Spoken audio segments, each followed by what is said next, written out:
Bonjour à tous, c'est Adèle pour la chaîne Jolie d'épée. Je vous retrouve aujourd'hui avec mes 3 jolies toiles pan que j'avais reçues de chez Easy Craft Art. J'ai pris beaucoup de plaisir à les faire, je les trouve absolument magnifiques et j'ai hâte de vous en parler plus en détail. Mais juste avant, je vous laisse avec quelques images de leur réalisation. A tout de suite!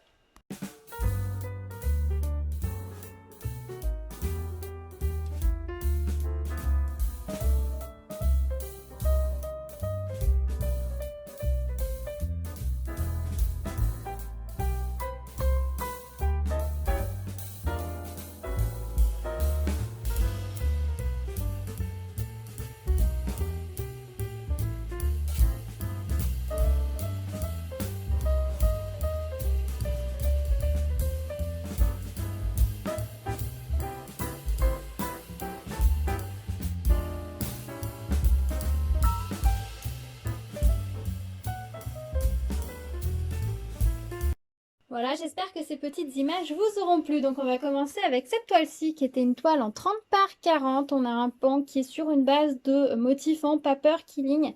J'imaginais quand je l'avais reçu que ce serait une toile en 30 par 30. Hein. Le motif le laissait présager alors que c'est une 30 par 40. L'inconvénient c'est qu'on a beaucoup de blanc du coup sur tout le tour de la toile. Mais bon, c'est pas très gênant. Il est toujours possible soit de la garder comme ça, soit de recouper un petit peu en haut et en bas, ce que je pense que je ferai. Je raccourcirai un petit peu l'espace ici et l'espace ici pour que ce soit plus logique par rapport à l'espace qu'on a sur les côtés et je pense que ce sera parfait. Elle est très agréable à faire, il y a des jolies couleurs, la colle collait très bien, les diamants sont de belle qualité, ça brille bien comme vous pouvez le constater. Au niveau des couleurs, j'aime bien le choix, c'est assez lumineux, c'est peps, très printanier, très frais, ça met du baume au cœur quand on l'a fait. Il y a pas mal de formes spéciales, donc ça c'est plutôt chouette. Enfin, ce sont des ronds, mais ce sont des strass spéciaux un peu plus gros, donc ça c'est plutôt chouette. On a les petites touches avec les petites navettes ici, enfin gouttes navettes ici qui donnent un effet super sympa. La composition est bien équilibrée, donc ça c'est plutôt chouette. Le seul petit bémol que j'ai sur cette toile, c'est que je n'ai pas réussi à la remettre à plat. Elle était pourtant roulée sur l'extérieur, mais comme vous pouvez le constater, elle reste un petit peu gondolée.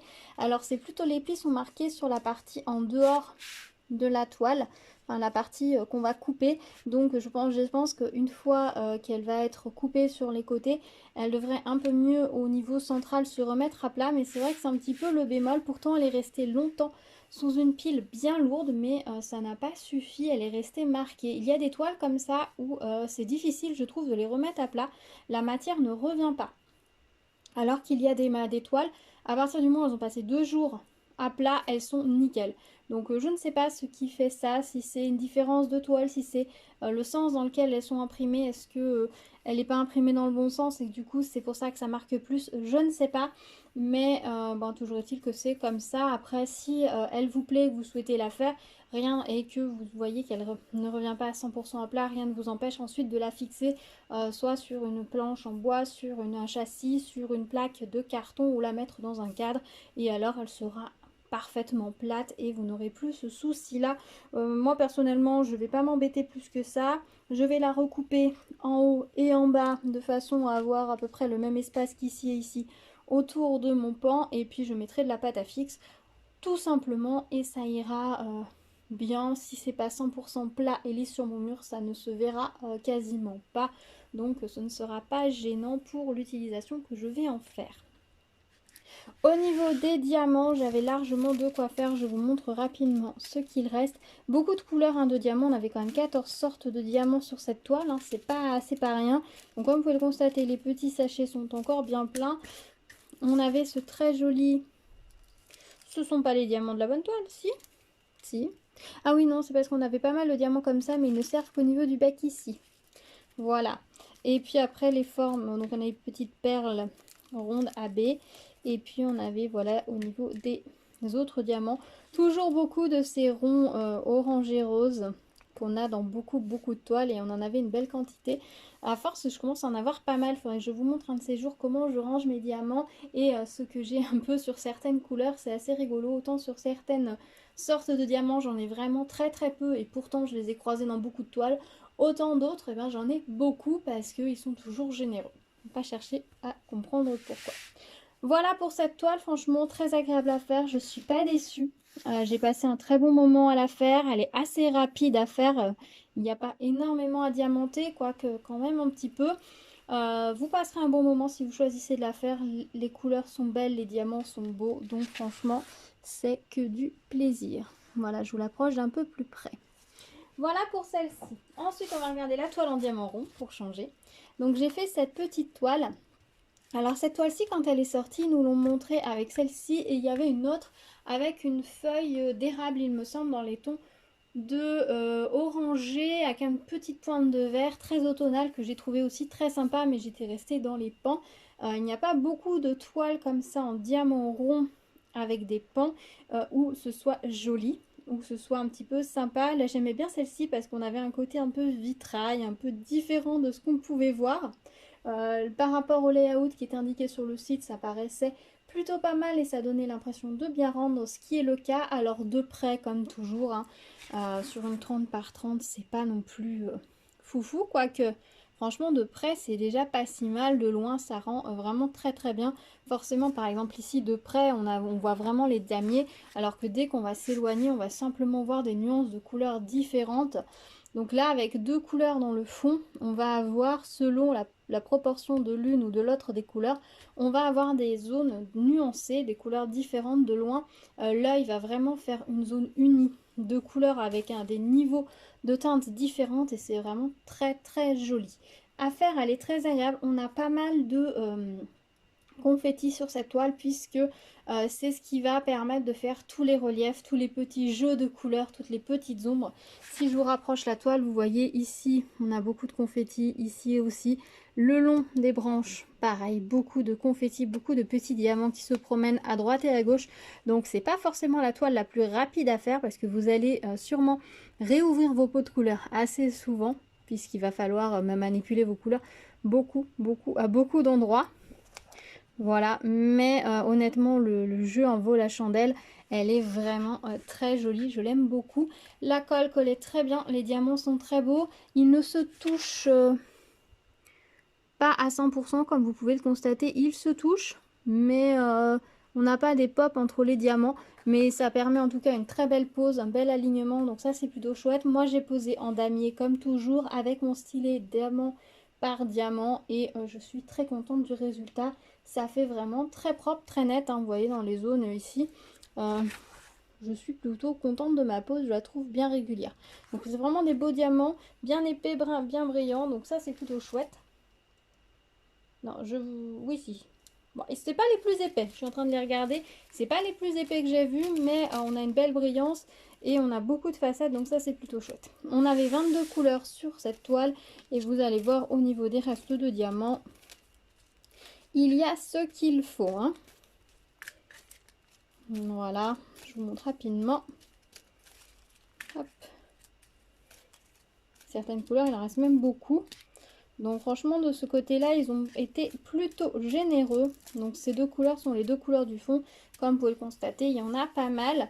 Moi, j'ai fonctionné pour la faire pas vraiment en carré.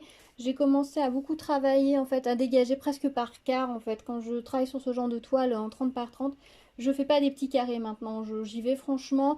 Je coupe souvent deux dans un sens ou dans l'autre mon plastique pour pas qu'il parte dans tous les sens. Là j'avais dû le couper en croix, mais j'ai travaillé le fond tout ici, ensuite j'ai travaillé le fond tout ici, ensuite j'ai fait le bas, et quand j'ai fait le bas je suis remontée sur le pan ici en fait, voilà. C'est vraiment par gros blocs, ça évite d'ouvrir et de fermer les pots 36 fois. Quand je suis dans une couleur j'essaye d'en faire un maximum pour aller le plus vite possible, et une fois que j'ai fini, avant d'arrêter, je viens rouvrir les couleurs où il n'y en a que quelques-uns à poser par-ci, par-là pour tous les petits confettis le long des branches, etc. pour faire le relief. Je vais les faire tous d'un coup et non pas au fur et à mesure, de façon à gagner un petit peu de temps. Voilà pour ce joli pan. Et on va regarder le dernier qui est à mon sens l'un des plus beaux. Et je vois que j'ai oublié un diamant, donc on va le poser ensemble, qui est celui-ci. Donc il est absolument magnifique. Vous voyez, j'ai oublié un diamant ici et je m'en suis à peine rendu compte. Donc celui-ci, il est vraiment magnifique. Et tout rouge, donc ça doit être un rouge. Il est vraiment magnifique. Ça rend très très bien. Si vous aimez ce modèle-là, sachez qu'il existe en toile en 30 30 par 60. Vous allez avoir le pan en bas et toute sa queue qui remonte sur le haut. Hop, et voilà le diamant manquant. Voilà, il est complet. Vraiment très agréable à faire. J'aime beaucoup le mouvement de cette toile. J'aime voilà cette queue qui part fioup, en arrondi. J'ai longtemps hésité à prendre l'autre, celle qui est plus grande, mais j'hésitais parce que la 30 par 60, c'est pas le plus pratique à ranger. 30 par 30, ça va, c'est facile, c'est un format, on va dire, standard, mais 30 par 60, pas du tout. Et je sais pas exactement où je pourrais la mettre pour le moment. Si jamais je trouve une idée, si j'ai une idée d'où je peux la mettre, alors il n'y a pas de souci, je craquerai, je la prendrai. Je commence à avoir une ou deux idées en regardant là les murs autour de moi. Je pense que peut-être je me laisserai tenter parce qu'elle est vraiment très jolie. Mais voilà, sachez que si vous aimez ce modèle-là, vous l'avez en plus grand qui existe avec encore une queue encore plus majestueuse qui peut être très sympa. J'aime beaucoup les couleurs de cette toile. Quand on regarde le pan ici de près, on a des couleurs magnifiques. Alors comme vous pouvez constater, au niveau de ce vert-là, on a plusieurs nuances. Dans le sachet, il y avait des diamants de 2 nuances différentes.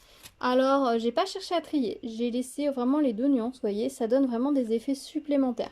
Si vous gardez vos diamants, après, c'est peut-être pas forcément les plus intéressants à conserver parce que du coup, vous allez avoir une couleur un peu mélangée, hein, ça se voit un petit peu partout. On a des diamants un petit peu plus clairs, un peu plus foncés. Par contre, ça marche très bien pour une toile comme ceci. Je dis pas de bêtises, hein. Je suis en train de me poser la question, mais il me semble que oui, c'est bien ça. Oui, c'est ça. On a bien deux nuances dans la même couleur. Donc, si vous gardez vos diamants, gardez un sachet nuancé. C'est peut-être pas forcément le plus intéressant.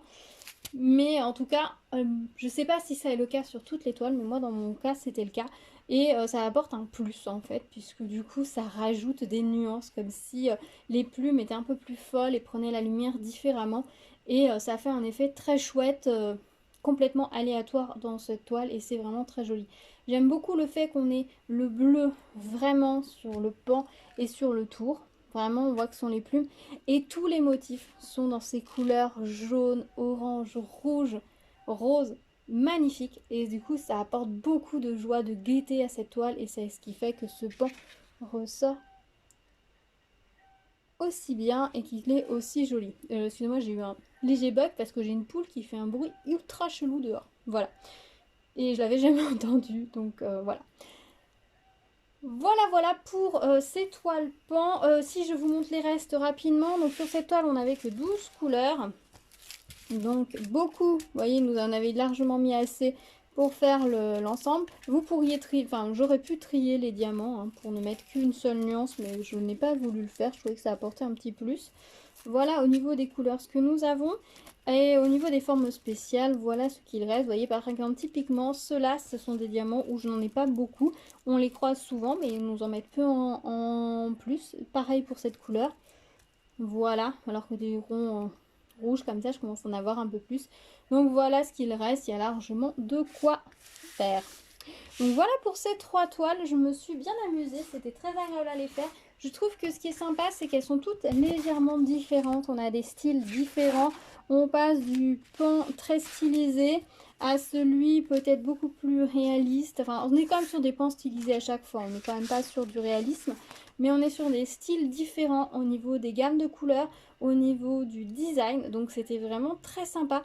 Je me suis vraiment bien amusée. Je les trouve vraiment magnifiques. Et maintenant, il ne me reste plus qu'à les vernir.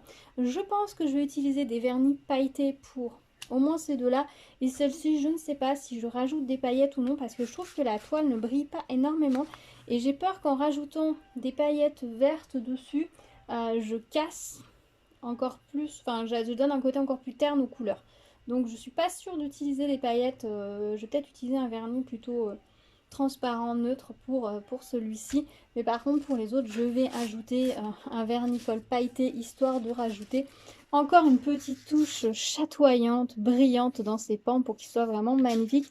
Et celui-ci va rejoindre mon mur, c'est sûr, je vais lui trouver une petite place parce que je le trouve juste magnifique. Donc voilà pour cette petite revue de ces 3 toiles que j'avais prises chez Easy Craft Art. Je les avais trouvées super sympas, je voulais les faire ensemble et vous les présenter ensemble. J'aimais bien cette idée de thématique. Dites-moi si c'est une idée qui vous plaît, que vous aimeriez voir des vidéos un petit peu thématiques comme ça sur un sujet. Dites-moi dans les commentaires, je suis toute oui pour vos propositions. Si vous avez des questions, n'hésitez pas à me les poser en commentaire également, je tâcherai d'y répondre le plus rapidement possible. Merci d'avoir regardé cette vidéo en entier, j'espère qu'elle vous aura plu. N'hésitez pas à vous abonner, liker la vidéo, la partager, activer la cloche pour être au courant des prochaines vidéos. J'ai encore plein de petites choses à vous montrer, donc restez à l'écoute. Je vous dis à très vite, prenez soin de vous, à bientôt, tchou tchou.